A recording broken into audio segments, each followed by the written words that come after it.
pouvoir déterminer que l'État, qui était en charge de plein de choses à l'époque, plus qu'aujourd'hui, eh bien, il fallait qu'il sache combien de routes il faut faire, enfin oui, donc pareil. Alors, ce PIB, qui est donc devenu l'indicateur de la richesse d'un pays, ça permet aussi de se comparer les uns aux autres, ça permet, moi je suis plus riche que toi, enfin, vous voyez, parce que ça compte beaucoup de ça, hein, dans la concurrence, vous voyez, internationale.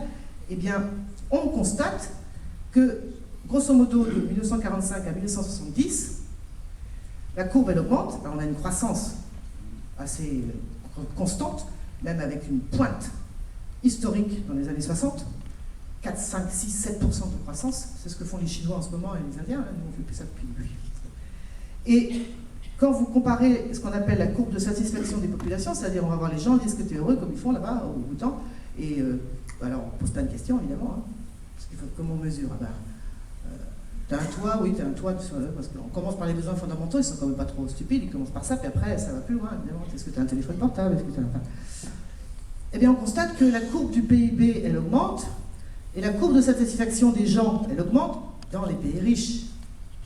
Là, je ne parle que des pays riches. Donc, parallèle. Puis d'un coup, terminé.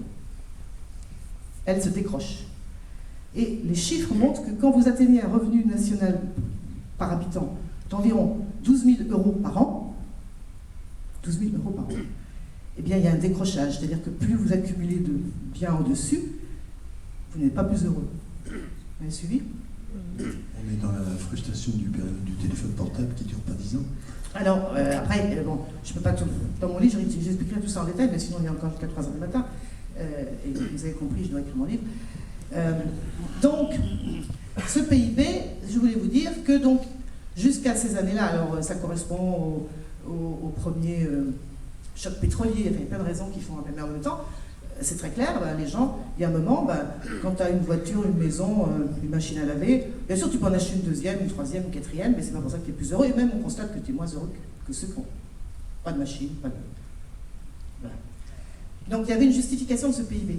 En tout cas, pendant certaines années, il y a eu une croissance dont les bénéfices ont été répartis à peu près dans les pays du Nord, je dis bien à peu près, hein, et c'est fini, d'accord ?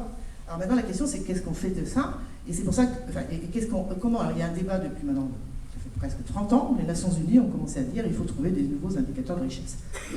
Alors voilà, alors tout le monde est là-dessus, je ne sais pas passer grand-chose, à part qu'ils ont beaucoup discuté sur c'est quoi la richesse. Le seul pays qui a fait quelque chose de radicalement différent et qui l'a mise en œuvre, c'est le Bhoutan.